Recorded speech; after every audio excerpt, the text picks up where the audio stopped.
In the mist-shrouded valleys of central Japan, on a rain-soaked morning in October 1600, two massive armies faced each other across a narrow plain that would determine the fate of an entire nation.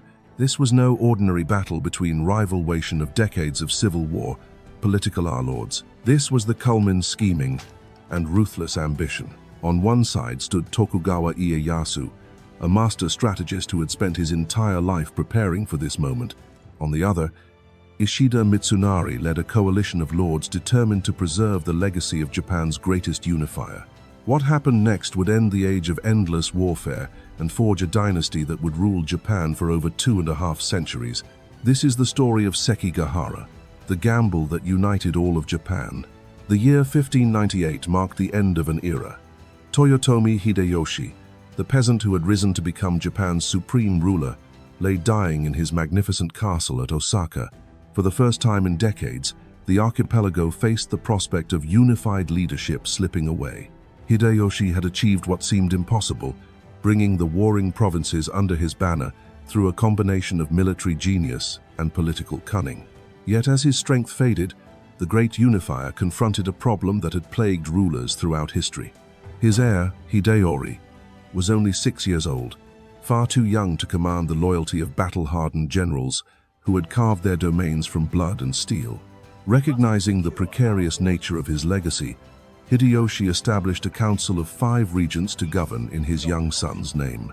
These 5 men, known as the Tairo, were among the most powerful daimyo in Japan: Maeda Toshie, Mori Teramoto, Ukita Hidei, Uesugi Kagekatsu, and Tokugawa Ieyasu.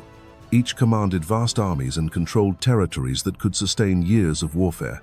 The system was designed to prevent any single lord from seizing power, but it was built on a foundation of mutual distrust and barely contained ambition. Among these 5 regents, Tokugawa Ieyasu stood apart. While his colleagues had grown comfortable in their wealth and status, Ieyasu possessed something far more dangerous: patience honed by a lifetime of strategic thinking. His childhood had been marked by hardship and uncertainty. As a young boy, he had been held hostage by rival clans, learning valuable lessons about survival, negotiation, and the art of waiting for the perfect moment to strike. These early experiences had forged him into a different kind of leader, one who understood that true power came not from immediate gratification, but from careful preparation and timing. The death of Hideyoshi in September 1598 shattered the delicate balance of the regency almost immediately. Within months, the careful structure began to crumble as old rivalries resurfaced and new ambitions emerged.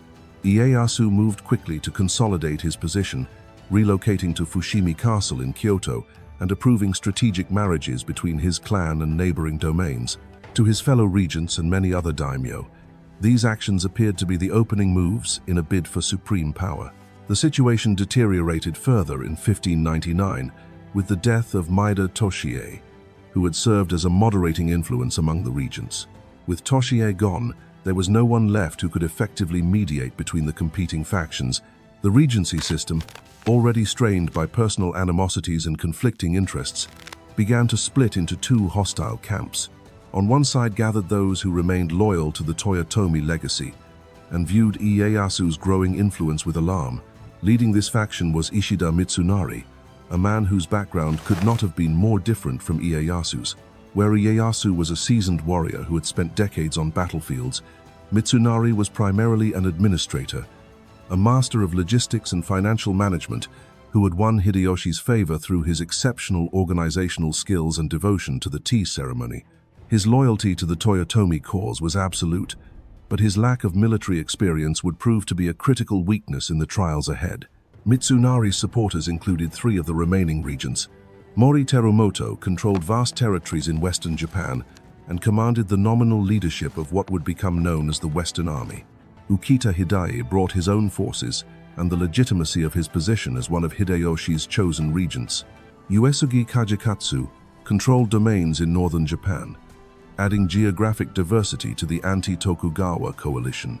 Together they represented a formidable alliance, but one that was held together more by shared opposition to Ieyasu than by genuine unity of purpose. The geographic divisions of these alliances were not accidental. Ieyasu's power base lay primarily in eastern Japan, where his domains provided him with vast resources and a network of loyal vassals who had served the Tokugawa clan for generations. His supporters, who would form the Eastern Army, included many daimyo who had grown wealthy and powerful under his patronage. They understood that their continued prosperity depended on Ieyasu's success, creating bonds of mutual interest that went far deeper than mere feudal obligation. The Western Army, by contrast, drew its strength from the established lords of Western and Southern Japan, many of whom had been prominent under Hideyoshi's rule. Their motivations were more complex and sometimes contradictory. Some genuinely believed in preserving the Toyotomi legacy for young Hideyori. Others saw an opportunity to prevent Ieyasu from becoming too powerful. Still, others harbored personal grudges or sought to protect their own domains from Tokugawa expansion. This diversity of motivations would prove to be both a strength and a fatal weakness when the moment of truth arrived. As tensions escalated throughout 1599 and early 1600, both sides engaged in an elaborate dance of political maneuvering. Secret negotiations were conducted, alliances were forged and broken, and spies moved freely between the opposing camps. Ieyasu demonstrated his mastery of this shadow war, using his vast intelligence network to stay informed of his enemies' plans while spreading disinformation to sow confusion among their ranks. His agents worked tirelessly to identify potential defectors within the Western Army, offering rewards for loyalty and exploiting existing grievances against Mitsunari's leadership. The breaking point came in the summer of 1600. Ieyasu had been drawn away from the capital to deal with a potential threat from the Uesugi clan in the north, providing Mitsunari with what appeared to be a perfect opportunity to strike. The Western Army leaders called their allies to arms, planning a coordinated attack that would catch Ieyasu's forces divided and vulnerable. It was a sound strategy in theory, but it failed to account for Ieyasu's superior intelligence network and his ability to adapt quickly to changing circumstances. Rather than being caught off guard, Ieyasu had anticipated this move. His network of spies had kept him informed of the Western Army's preparations, allowing him to prepare countermeasures well in advance. When Mitsunari's forces began to move, Ieyasu was ready with a response that would demonstrate his tactical brilliance and strategic vision. The stage was now set for a confrontation that would determine not just the immediate question of political control, but the entire future direction of Japanese civilization. Two armies, representing different visions of Japan's destiny, began their march toward a small village called Sekigahara, where the narrow mountain passes would force them into a battle that neither could avoid. The greatest gamble in Japanese history was about to begin. The campaign that followed would showcase Ieyasu's mastery of deception and rapid movement. While Mitsunari believed he had cornered his rival in the distant northern provinces, Ieyasu executed a brilliant feint that left his enemies scrambling to respond. Instead of becoming bogged down in a prolonged campaign against the Uesugi clan, he quickly resolved the northern threat through negotiation and intimidation, then pivoted his entire army westward with stunning speed. The key to Ieyasu's strategy lay in controlling the vital highways that connected eastern and western Japan. The Tokaidō and Nakasendō roads were the arteries through which armies, supplies, and information flowed across the archipelago. By seizing strategic castles along these routes, Ieyasu could effectively cut off his enemy's lines of communication while securing his own supply lines for the decisive confrontation ahead. His first major success came with the capture of Gifu Castle, a fortress that commanded a crucial position along the Nakasendō road. The castle's fall sent shockwaves through the Western Army, demonstrating that Ieyasu's forces were not trapped in the north as they had believed, but were instead advancing rapidly toward the heartland of Japan. The psychological impact was as important as the strategic advantage, as wavering daimyo began to question whether they had chosen the winning side. Meanwhile, Mitsunari found himself caught between competing pressures and conflicting information. His spies reported that Ieyasu's next target might be Sawayama Castle, Mitsunari's own stronghold, which would leave the path open for a Tokugawa march on Kyoto and Osaka. The prospect of losing the capital and failing to protect young Hideyori filled Mitsunari with dread. Every hour of delay increased the risk that Ieyasu would outmaneuver him completely, yet rushing into battle without proper coordination could prove equally disastrous. The rain that began falling on the evening of October 20th added another layer of uncertainty to an already volatile situation. Both armies were forced to march through the darkness, their movements hampered by mud and limited visibility. Soldiers struggled to keep their equipment dry while maintaining formation in the treacherous conditions. The weather seemed to mirror the murky political situation, where loyalties shifted like shadows and the outcome remained impossible to predict. As dawn approached on October 21st, the two armies converged on the small village of Sekigahara. The location was not chosen by chance or accident. This narrow valley, surrounded by hills and bisected by the Nakasendō road, represented a natural bottleneck where Japan's destiny would be decided. The Western Army, despite arriving first, found themselves in the tactically inferior position. Their forces were spread across multiple hills, making coordination difficult and leaving them vulnerable to the kind of concentrated assault that Ieyasu excelled at delivering. The fog that shrouded the battlefield at first light seemed to hold the breath of history itself. Through the mist, over 160,000 samurai prepared for what they knew would be the defining battle of their age. The Eastern Army, numbering approximately 80,000 men, took up positions in the valley floor, their formations tight and disciplined. Facing them across the narrow plain, the Western Army's 80,000 warriors occupied the surrounding heights, their banners barely visible through the swirling vapor. Among the Western Army's commanders, doubts had been growing for weeks. Many had agreed to support Mitsunari reluctantly, motivated more by fear of Tokugawa dominance than by genuine enthusiasm for the cause. Some harbored deep personal resentments against Mitsunari himself, viewing him as an upstart administrator who lacked the military credentials to lead seasoned warriors into battle. These underlying tensions would prove crucial as the morning progressed. Ieyasu, positioned with his reserves behind the main battle line, surveyed the scene with the calm confidence of a man who had spent decades preparing for this moment. His intelligence network had provided him with detailed information about the Western Army's positions and, more importantly, about the secret negotiations that had been conducted with several key commanders. The seeds of betrayal had already been planted, requiring only the right moment to bloom into decisive action. The thick fog began to lift as the sun climbed higher, revealing the full scope of the forces arrayed across the battlefield.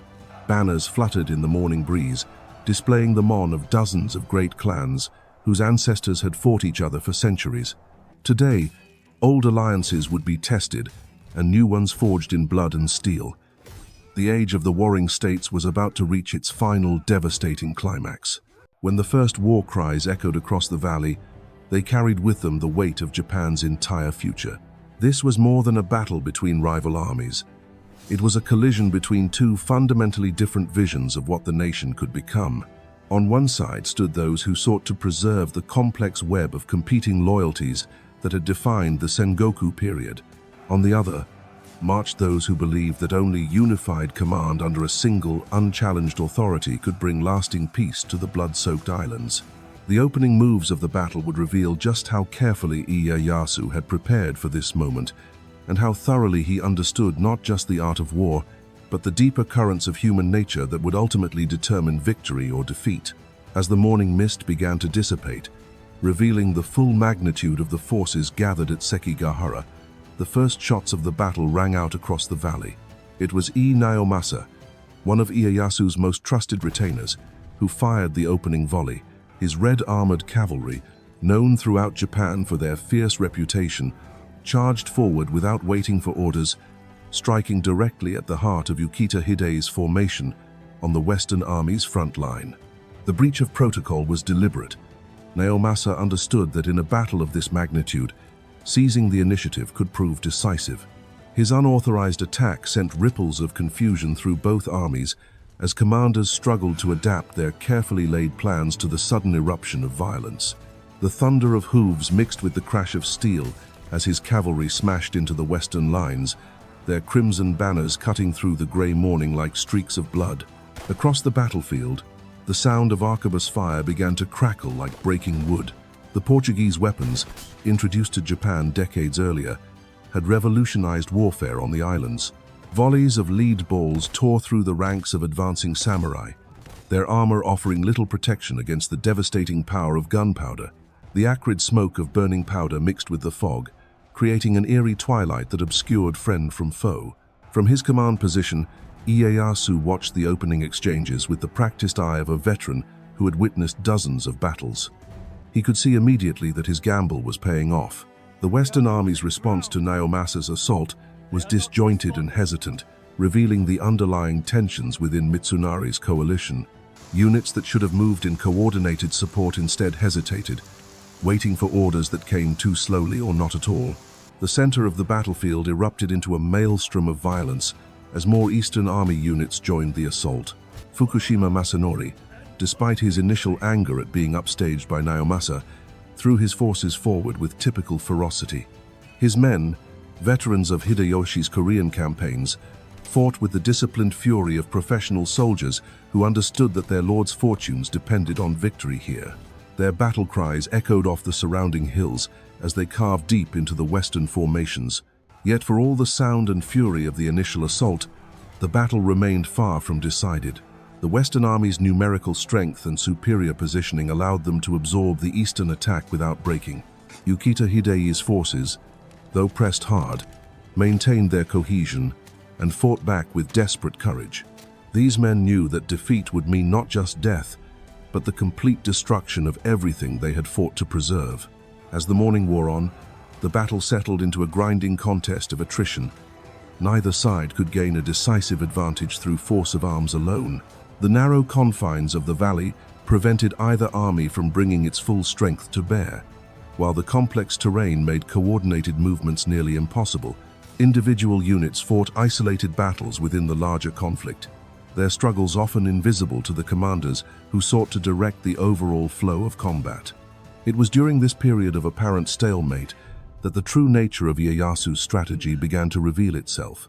The secret negotiations that had occupied months of preparation were about to bear fruit in the most spectacular fashion. High on Mount Matsuo, overlooking the main battlefield, Kobayakawa Hideaki sat motionless with his 15,000 warriors. The young lord had been positioned to deliver a crushing blow against the Eastern Army's flank, but as the hours passed, his forces remained frozen in place.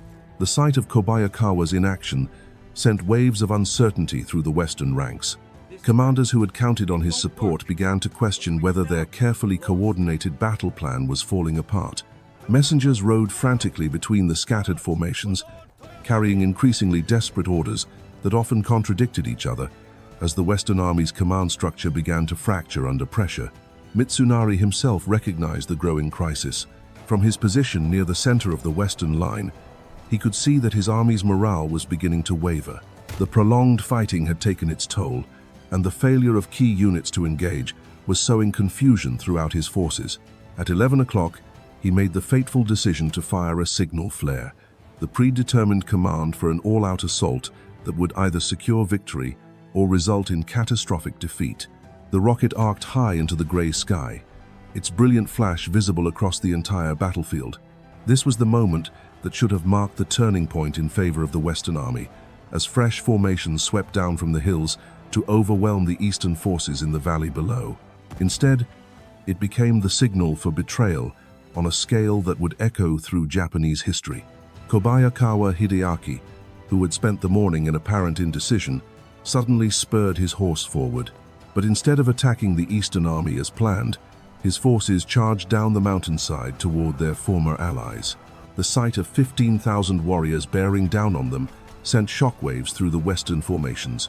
Units that had been preparing to advance suddenly found themselves fighting for their lives against men they had trusted with their backs.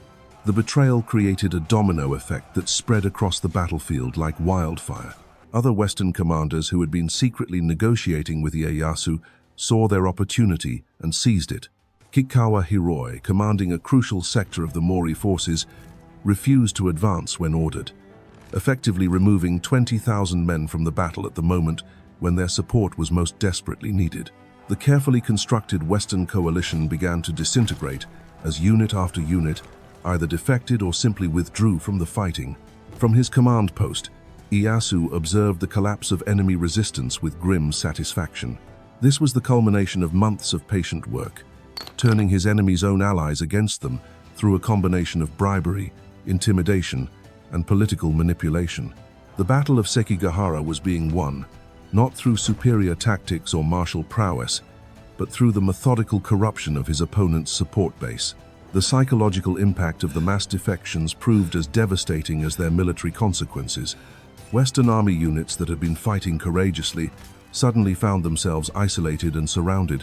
Morale collapsed as word spread that their own allies had turned against them. Some formations attempted to retreat in good order, while others simply dissolved as individual samurai fled the field or switched sides to save their own lives. Mitsunari, witnessing the destruction of everything he had worked to build, made one final desperate attempt to rally his forces. Gathering the remnants of his personal retainers, he launched a direct assault on Ieyasu's command position, hoping that a successful strike against the enemy leader might still salvage victory from the jaws of defeat. It was a move born of desperation rather than strategy, but it demonstrated the unwavering loyalty that had made him Hideyoshi's most trusted administrator. The charge was doomed from the start. Ieyasu's guards, elite warriors who had protected their lord through decades of conflict, formed an impenetrable wall of steel around their master. Mitsunari's small force was quickly overwhelmed, though the man himself managed to escape into the mountains as his dream of preserving the Toyotomi legacy crumbled around him. By 2 o'clock in the afternoon, the Battle of Sekigahara was effectively over. What had begun as one of the largest military engagements in Japanese history had ended in complete victory for the Eastern Army. The field was littered with the bodies of those who had remained loyal to the Western cause, while thousands more had been captured or had fled into the surrounding countryside. The speed and totality of the collapse stunned even Ieyasu's supporters. In the span of a few hours, the political landscape of Japan had been completely transformed. The complex web of alliances and rivalries that had defined the Sengoku period lay in ruins, replaced by the stark reality of Tokugawa dominance.